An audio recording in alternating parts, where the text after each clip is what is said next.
Hello दोस्तों, तो जैसा कि पिछले एपिसोड में हमने देखा कि वांगलिंग भी यहाँ फर्स्ट सुजाकू एम्परर के मेंशन में इंटर कर चुका था, जहाँ पर पहले से मास्टर योनक्यूजी और टुओसेन का पपेट मौजूद था और इन दोनों के दरमियान फाइट हो गई थी, जहाँ पर मास्टर योनक्यूजी ने टुओसेन के पपेट को सील कर दिया था। इसके बाद मास्टर योनक्यूजी वांगलिंग को भी फोर्स करने की कोशिश करता है कि तुम जाकर स्टार कल्टिवेशन क्रिस्टल को टच करके मेरे पास ले आओ, लेकिन दूसरी तरफ वांगलिंग समझ चुका था कि वो असली स्टार कल्टिवेशन क्रिस्टल नहीं है, इसलिए वो मास्टर योनक्यूजी से फाइट करने के लिए यहाँ पर टुओसेन के पपेट को आजाद करा देता है, जिसकी वजह से टुओसेन के पपेट और मास्टर योनक्यूजी के दरमियान जबरदस्त फाइट होने लगी और उसी इफेक्ट के कारण स्टार कल्टिवेशन क्रिस्टल खुद ब खुद ही सामने की तरफ आ गया था। जिस स्टार कल्टिवेशन क्रिस्टल को टच करती टुओसेन का पपेट तो राख हो गया था, मगर दूसरी तरफ हम देखते हैं कि वही स्टार कल्टिवेशन क्रिस्टल तेजी के साथ मूव करते हुए वांगलिंग की बॉडी के अंदर इंटर कर गया, जिसके साथ ही वांगलिंग की सोल टेलीपोर्ट होकर एक अजीब सी जगह पर पहुंच जाती है।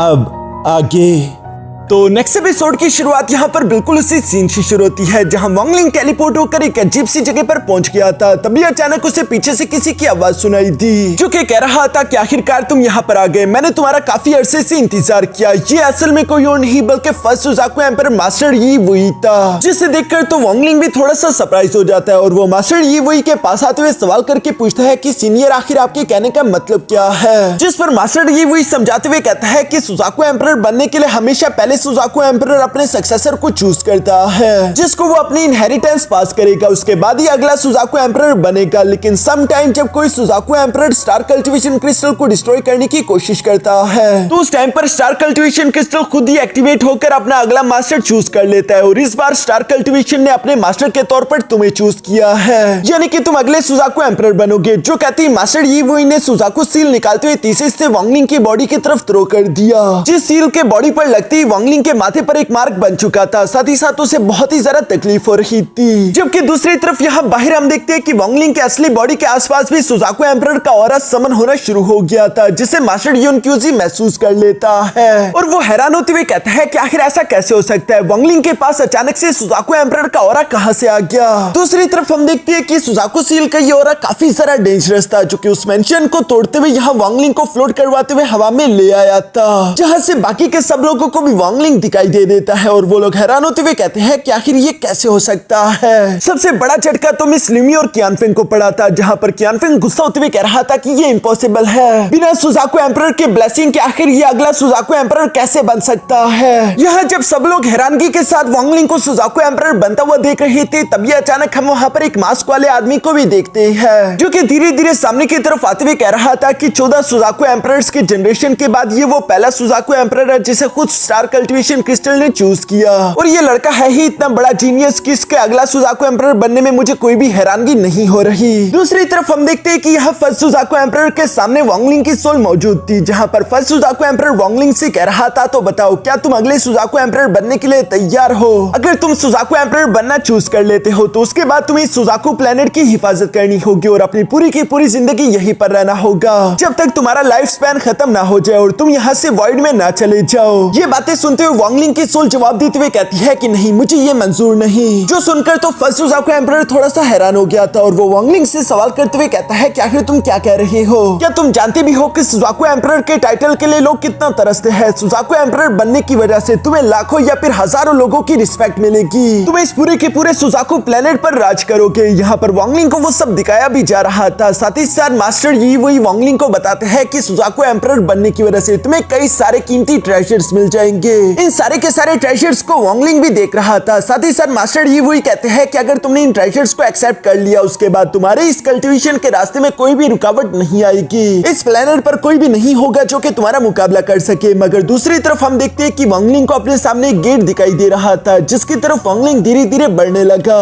मास्टर यी वुई वांगलिंग को बताता है कि ये गोल्डन गेट, अगर तुमने इसके पार जाने की कोशिश की तो तुम सुजाकू एम्परर नहीं बन पाओगे, जिसका मतलब कि तुम्हारे रास्ते में कई सारी मुश्किलें आने वाली है, तुम्हारा रास्ता हमेशा खतरों से भरा होगा। अगर तुमने अपनी जिंदगी में एक छोटी सी भी गलती की तो उसकी वजह से तुम्हारी जान तक जा सकती है। ये कहते हुए मास्टर यी वुई आखिरी बार वांगलिंग के सामने आते हुए कहते हैं कि यहीं पर रुक जाओ, अगर तुम रुक जाती हो तो तुम अगले सुजाकू एम्परर बन जाओगी, ये पूरा की पूरा प्लेनेट तुम्हारा होगा, तुम हमेशा शांति से रहोगे, कोई भी तुम्हारी रास्ते में रुकावट क्रिएट नहीं कर पाएगा। ये सारी बातें सुनकर वांगलिंग जवाब देते हुए कहता है कि मैं वांगलिंग हूँ और मेरे कदम सिर्फ सुजाकू प्लेनेट के लिए नहीं बने, ना तो मैं सिर्फ वर्मिलियन बर्ड स्टार का हिस्सा रहना चाहता हूँ। वांगलिंग वांगलिंग आजाद रहना चाहता था, फिर चाहे वो जहां मर्जी रहे, वो किसी भी प्लेनेट पर हमेशा के लिए स्टक नहीं होना चाहता। इसलिए हम देखते हैं कि वांगलिंग काफी कूल तरीके से उस गोल्डन गेट को पार करते हुए धीरे धीरे बाहर की तरफ निकल आता है, जहां बाहर आने के बाद वांगलिंग अपने लाइफ एंड डेथ डोमेन की पावर्स का इस्तेमाल करते हुए यहाँ अपनी बॉडी से सुजाकू सील को बाहर की तरफ निकालने में कामयाब हो गया।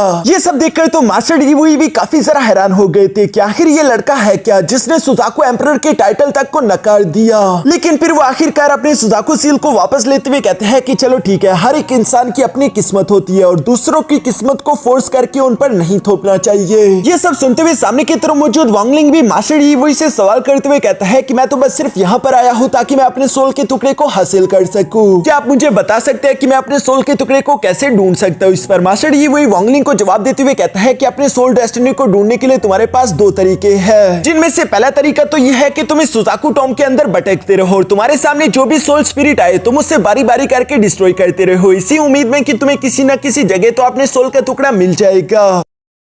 लेकिन इस मेथड में तुम्हारे सक्सेस के चांस काफी ज्यादा कम है। या फिर दूसरा तरीका है एक्सचेंज सील का इस्तेमाल करना। ये कहती है मास्टर इवोई ने अपने पास से एक एक्सचेंज सील निकालते हुए वांगलिंग के हवाले कर दी, जिसके बारे में वो वांगलिंग को बताते हैं कि इसके लिए तुम्हें किसी और की जान लेनी होगी, किसी और की जान के बदले तुम्हें तुम्हारी सोल का टुकड़ा मिल जाएगा, अब तुम यहाँ से जा सकते हो। और ये कहते साथ ही मास्टर इवोई यहाँ पर एक पोर्टल का इस्तेमाल करते हुए वांगलिंग को वापस से बाहर की दुनिया में भेज देते हैं। दूसरी तरफ बाहर हम देखते हैं कि यहाँ वांगलिंग की बॉडी के आसपास भी वर्मिलियन बर्ड का ऑरा धीरे धीरे करके खत्म होने लगा था, जिससे अब लोगों को समझ आ जाता है। मास्टर यूनक्यूजी हैरान होते हुए कहते हैं कि क्या वांगलिंग ने इतनी आसानी के साथ सुजाकू एम्परर की पोजीशन को छोड़ दिया। दूसरी तरफ वांगलिंग भी अपनी आंखें खोलते हुए कहता है कि एक्सचेंज सील का इस्तेमाल करते हुए मुझे किसी और की जिंदगी लेनी होगी अपनी जिंदगी के लिए, और इस वक्त मेरे सामने मेरे दो जानी दुश्मन मौजूद है। इन दोनों जानी दुश्मनों में से मुझे किसी न किसी एक को जान से मारना होगा ताकि मैं अपने सोल के टुकड़े को हासिल कर सकूं। लेकिन चूंकि ये दोनों ही सुजाकू एम्परर के डिसाइपल्स थे तो इन्हें डायरेक्टली मारना थोड़ा सा डिफिकल्ट होगा। इसलिए वांगलिंग अपने मन में कहने लगा कि पहले मुझे यहाँ पर थोड़ा सा केओस मचाना होगा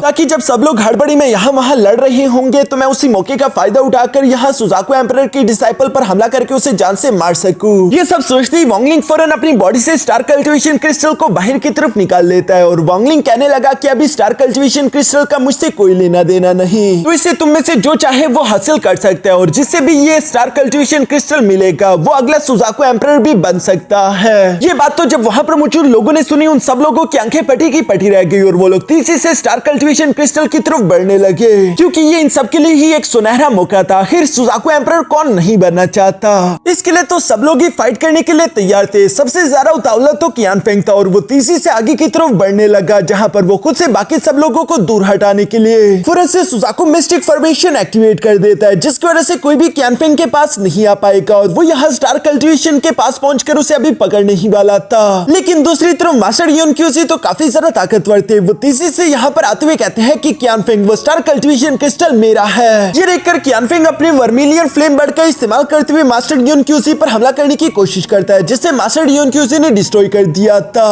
साथ ही साथ वो काफी आसानी से कियान फेंग की सुजाकू मिस्टिक फॉर्मेशन को भी खत्म कर देता है। इसके बाद वो अपने पाम अटैक का इस्तेमाल करते हुए कियान फेंग को जकड़ने ही वाले थे, मगर ये देखकर कियान फेंग ने फौरन अपने पास से वही मिस्टीरियस मेटल ट्रेजर बाहर निकाल लिया जो कि सुजाकू एम्परर ने कियान फेंग को दिया था। इस मिस्टीरियस ट्रेजर के एक्टिवेट होते ही हम देखते हैं कि वहां पर काफी तेज रोशनी चमकने लगी जो कि मास्टर यूनक्यूजी के पाम अटैक को डिस्ट्रॉय कर देती है। ये देखकर तो मास्टर यूनक्यूजी भी सरप्राइज हो गए थे, मगर जब वो सामने की तरफ देखते हैं तो वही मिस्टीरियस मेटल ट्रेजर यहाँ पर कियान फेंग की बॉडी से उसकी लाइफ एनर्जी को छीन रहा था, जो कि और भी ज्यादा हैरानगी वाली बात थी। इवन की वांगलिंग भी ये देखकर हैरान होते हुए कहता है कि ये तो सोल पोसेशन टेक्निक है। दूसरी तरफ कियान फेंग की बॉडी से इतनी ज्यादा एनर्जी छीन ली गई थी कि वो एक कंकाल बन गया था और वो कैसे तैसे यहाँ पर खुद को छुड़वा लेता है। तभी अचानक वो मेटल ट्रेजर एक बहुत बड़ा ब्लास्ट भी कर गया, जिससे महसूस करती मास्टर यूनक्यूजी समझ जाता है कि ये कोई और नहीं बल्कि ज़ूक्यूजी है। और मास्टर यूनक्यूजी का ये शक बिल्कुल सही था, क्योंकि तभी अचानक धुएं के अंदर से सुजाकू एम्परर निकलकर बाहर आ गया, जो कि यहाँ पर मास्टर यूनक्यूजी को देखते हुए कहता है कि छोटे भाई ये गेम तो असल में अब शुरू हुआ है। जो कहते हैं वो स्टार कल्टिवेशन क्रिस्टल को हासिल करते हुए मास्टर यूनक्यूजी को बता रहे थे कि मैं कियान फेंग की बॉडी में अंदर तक आ गया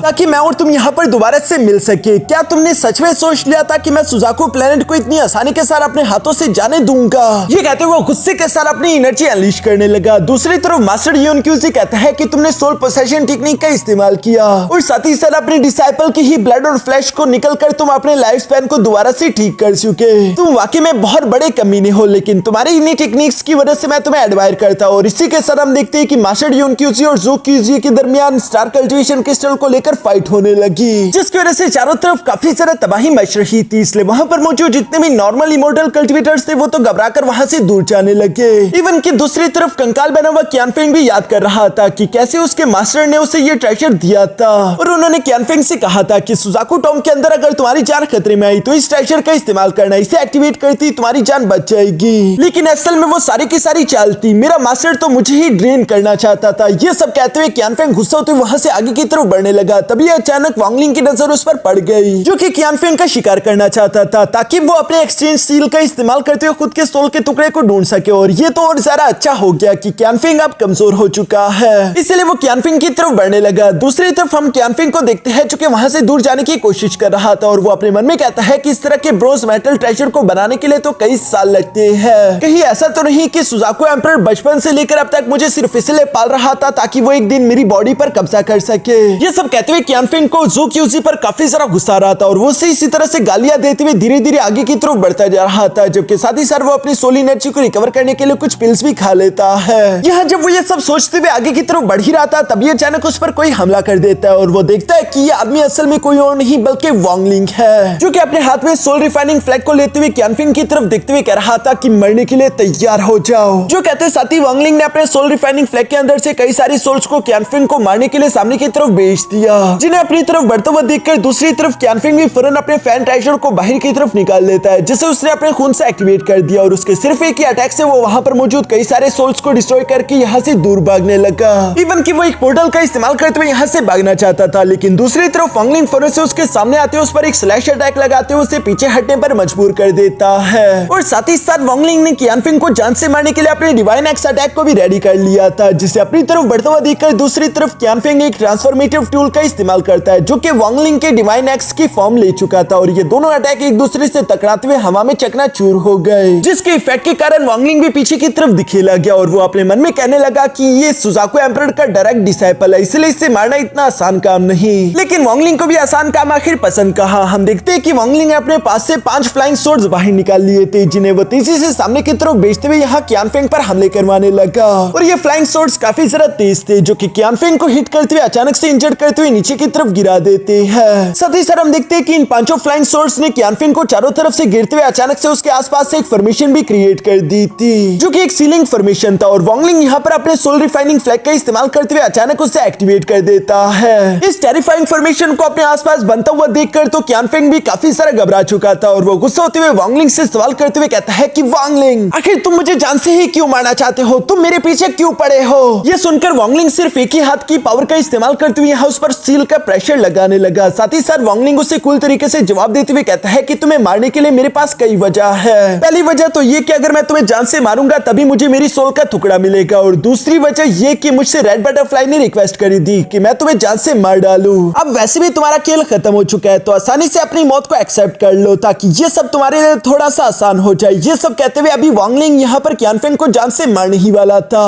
दूसरी तरफ क्यानफेंग जो कि तकलीफ में अपनी मौत के बिल्कुल आखिरी किनारे पर पहुंच चुका था, तभी अचानक हम लोगों को यहाँ पर टूओसेन के पपेट वाला वही बंदर दिखाया जाता है, जो कि क्यानफेंग की तरफ देखते हुए मुस्कुराने लगा। साथ ही साथ क्यानफेंग को एक आवाज सुनाई देती है कि एंशिएंट गॉड ब्लड सोर्ड, क्या तुम उसे भूल गए? जो सुनते ही क्यानफेंग फौरन अपने पास से एंशिएंट गॉड के ब्लड सोर्ड को बाहर की तरफ निकाल लेता है। साथ ही साथ क्यानफेंग अपनी बॉडी से एंशिएंट गॉड के एक ब्लड के ड्रॉप को भी लेकर यहाँ उस सोर्ड के अंदर इंजेक्ट कर चुका था, जो करते साथ ही वो इस सोर्ड को जोर से जमीन पर दे मारता है, जिसकी वजह से वहां पर इतना खतरनाक एनर्जी ब्लास्ट हुआ कि इसकी वजह से वांगलिंग की फॉर्मेशन टूट चुकी थी और साथ ही साथ सब लोगों का ध्यान यहाँ क्यानफेंग की तरफ आ चुका। इवन कि वांगलिंग भी यहाँ पर क्यानफेंग के हाथ में उस सोर्ड को देखते हुए कहता है कि इसके अंदर तो एंशिएंट गॉड्स का ब्लड है। दूसरी तरफ क्यानफेंग यहाँ वांगलिंग की तरफ देखते हुए कह रहा था कि एक बार मुझे मेरे एंसेस्टर ने कहा था कि जब तक हमारा क्लैन अपने एक्सटेंशन पर ना पहुंच जाए तब तक इस एंशिएंट गॉड ब्लड सोर्ड को कोई भी इस्तेमाल ना करे, लेकिन वांगलिंग तुमने मुझे ये तलवार इस्तेमाल करने के लिए मजबूर कर दिया। और ये कहता है साथ ही क्यानफेंग उस एंशिएंट ब्लड सोर्ड को लेकर तेजी से वांगलिंग की तरफ बढ़ने लगा। जिस अटैक को ब्लॉक करने के लिए दूसरी तरफ वांगलिंग भी अपने सोल रिफाइनिंग फ्लैग का इस्तेमाल करता है और यहाँ इस टकराव को महसूस करते ही वांगलिंग समझ गया था कि इस तलवार के अंदर एक 9 स्टार एंशिएंट गॉड का ट्रू ब्लड है। अब तो कियानफिंग को जान से मारना और भी ज्यादा मुश्किल हो जाएगा क्योंकि वो इसे लाइफ सेविंग तिलिस्मन की तरह इस्तेमाल कर रहा है। इसलिए हम देखते हैं कि वांगलिंग ने यहाँ पर अपने सोल रिफाइनिंग फ्लैग के अंदर से कई सारे सोल्स को एक साथ बाहर की तरफ निकालते हुए कियानफिंग की तरफ भेज दिया।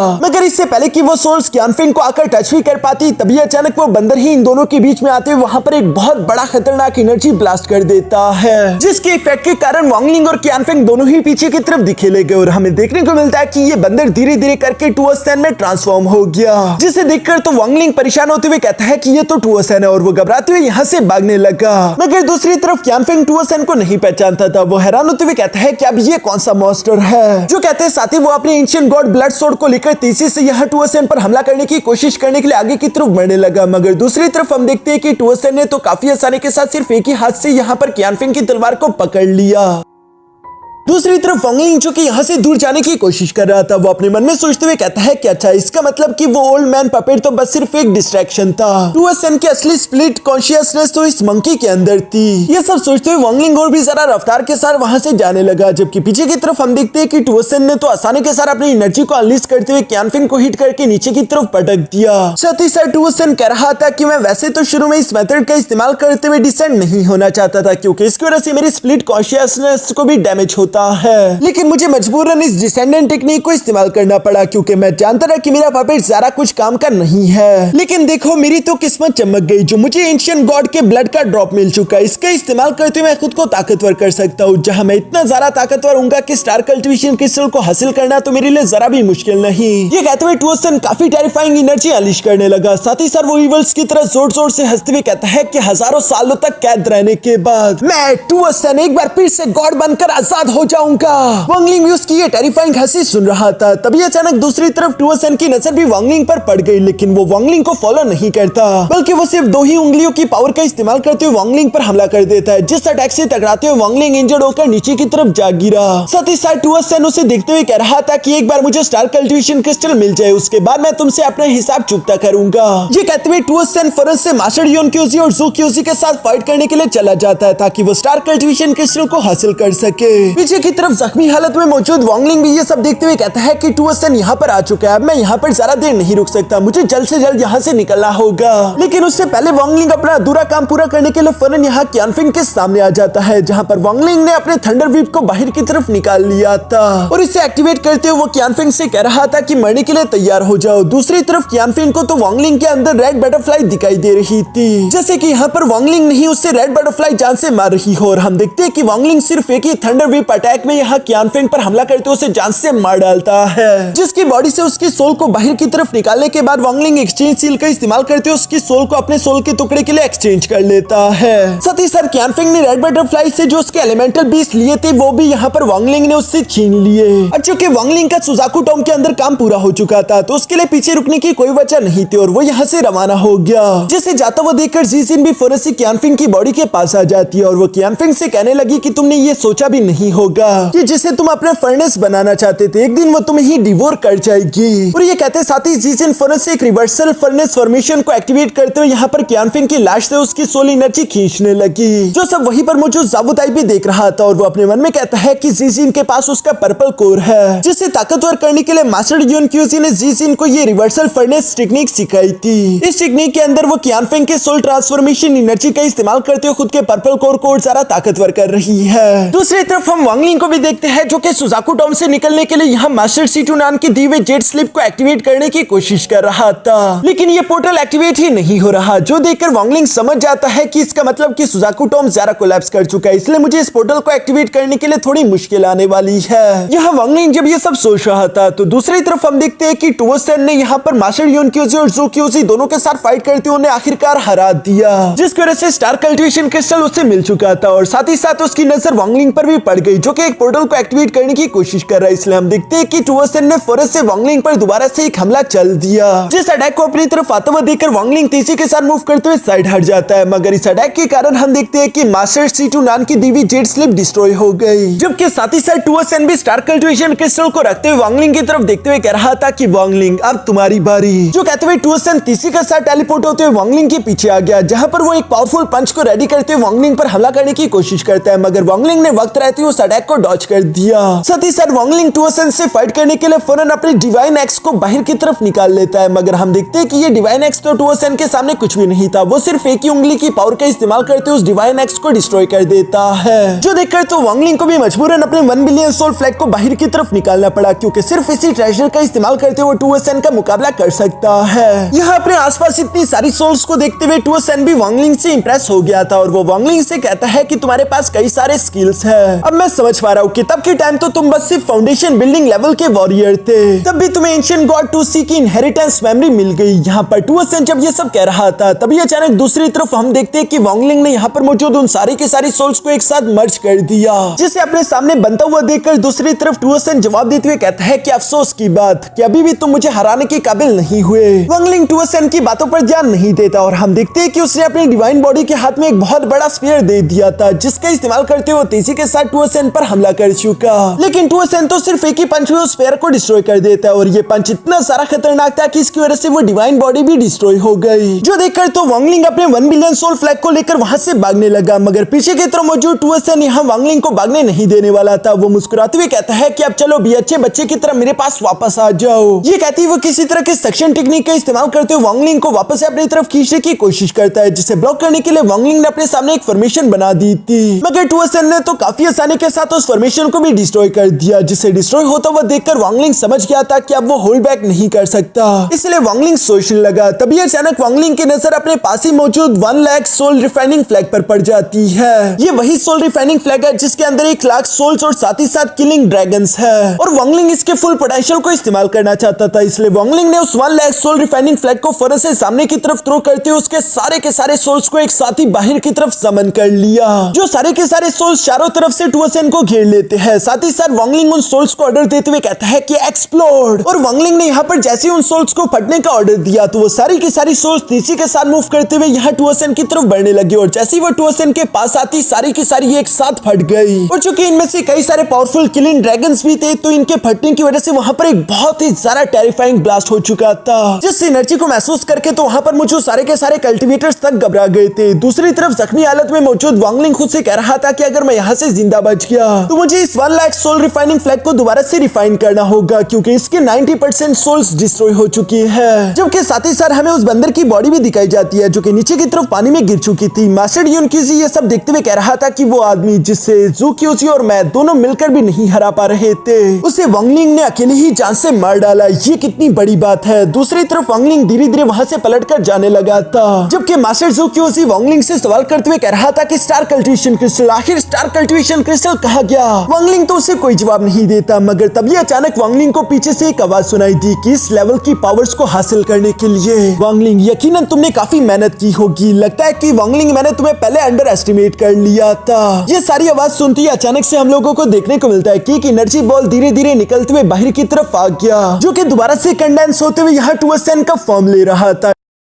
ये सब देखते हुए वांगलिंग अपने मन में हैरान होते हुए कहता है कि 1 लाख सोल रिफाइनिंग फ्लैग की सारे के सारे सोल्स को डिस्ट्रॉय करने के बावजूद भी ये डिस्ट्रक्शन इस काबिल भी नहीं थी कि ये टूअसन की स्प्लिट कॉन्शियसनेस को पूरी तरीके से खत्म कर सके। दूसरी तरफ जिंदा बचने की खुशी में टूअसन भी जोर जोर से इवल्स की तरह हंस रहा था। साथ ही साथ वो वांगलिंग पर खतरनाक प्रेशर लगाते हुए अपने पामा टैक्स के अंदर उसे जकड़ने की कोशिश कर रहा था। इस मुश्किल सिचुएशन में खुद को पाकर वांगलिंग जल्दी जल्दी सोचने लगा कि क्या मैं हेमनली पल का इस्तेमाल करूं, क्योंकि हेमनली पल के अंदर जाने के बाद शायद मैं टूअसन की अटैक से बच जाऊं। यहाँ वांगलिंग अब ये सब सोच रहा था कि तभी अचानक वहां पर किसी की आवाज सुनाई दी, जो कि कह रहा था कि सील एक्टिवेट। ये कहते साथ ही अचानक हवा में कुछ पोर्टल्स एक्टिवेट हो गए, जिनके अंदर से चेस तेजी के साथ बाहर की तरफ निकलते हुए टूअसन को जकड़ चुके, जो देखकर तो सब लोग ही शौक हो गए कि ये किसने किया। तभी अचानक हम लोगों को हवा में एक आवाज सुनाई देती है कि बस बहुत हुआ तुम्हारा ये खेल। इसी के साथ हम उसी पुराने मास्क वाले आदमी को देखते हैं, जो कि यहाँ पर अपनी पावर्स का इस्तेमाल करते हुए टूअसन की स्प्लिट कॉन्शियसनेस को डिस्ट्रॉय कर रहा था। टूअसन टूअसेन भी समझ गया था कि उसकी ये स्प्लिट कॉन्शियसनेस डिस्ट्रॉय होने वाली है, इसलिए वो गुस्सा होते हुए कह रहा था कि तुम चाहे जो मर्जी हो, एक बार मैं ब्लड सी से आजाद हो जाऊं, उसके बाद मैं तुम्हें यकीनन ढूंढकर जान से जरूर मारूंगा।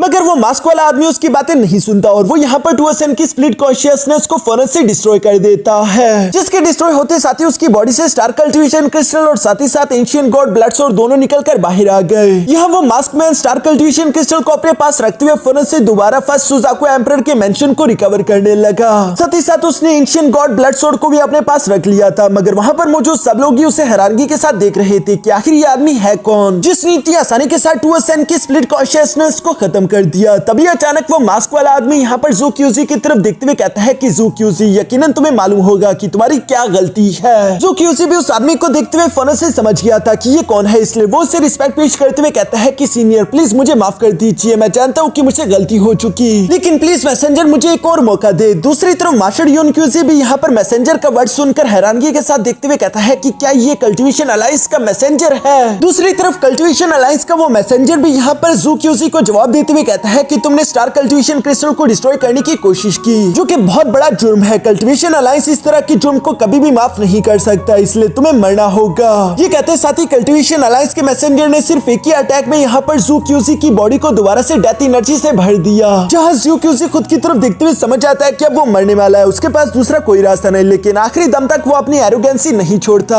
वो मास्टर यून क्यूजी की तरफ देखते हुए कहता है कि जूनियर ब्रदर, बेशक मैं मरने वाला हूँ, लेकिन मैं तुम्हारे हाथों नहीं मरा, यानी कि मैं तुमसे नहीं हारा। ये कहते हुए सुजाकू एम्परर धीरे धीरे सब लोगों की आंखों के सामने मर गया, जबकि दूसरी तरफ मास्टर यून क्यूजी ये सब देखते हुए कहता है कि सीनियर ब्रदर, हम दोनों हार गए, हम दोनों में से कोई नहीं जीता, हम दोनों ही हार चुके हैं। यहाँ जब ये सब चल रहा था, वांगलिंग तो अभी भी उस मास्क मैन की तरफ देख रहा है और वो अपने मन में कह रहा था कि ये आदमी थोड़ा जाना पहचाना क्यों फील हो रहा है। वांगलिंग अभी ये सब कह ही रहा था, तभी अचानक वो आदमी मुस्कुराते हुए फौरन से वांगलिंग के सामने आकर कहता है कि ब्रदर ज़ेंगन्यू, लगता है कि तुमने मुझे पहचाना नहीं। ये कहते हुए कल्टिवेशन अलायंस का वो मैसेंजर फौरन से अपना मास्क उतार देता है, जिसे देखकर वांगलिंग शॉक होते हुए कहता है तो ये तुम हो। और इसी सीन के साथ हमारा ये एपिसोड यहीं पर खत्म हो जाता है।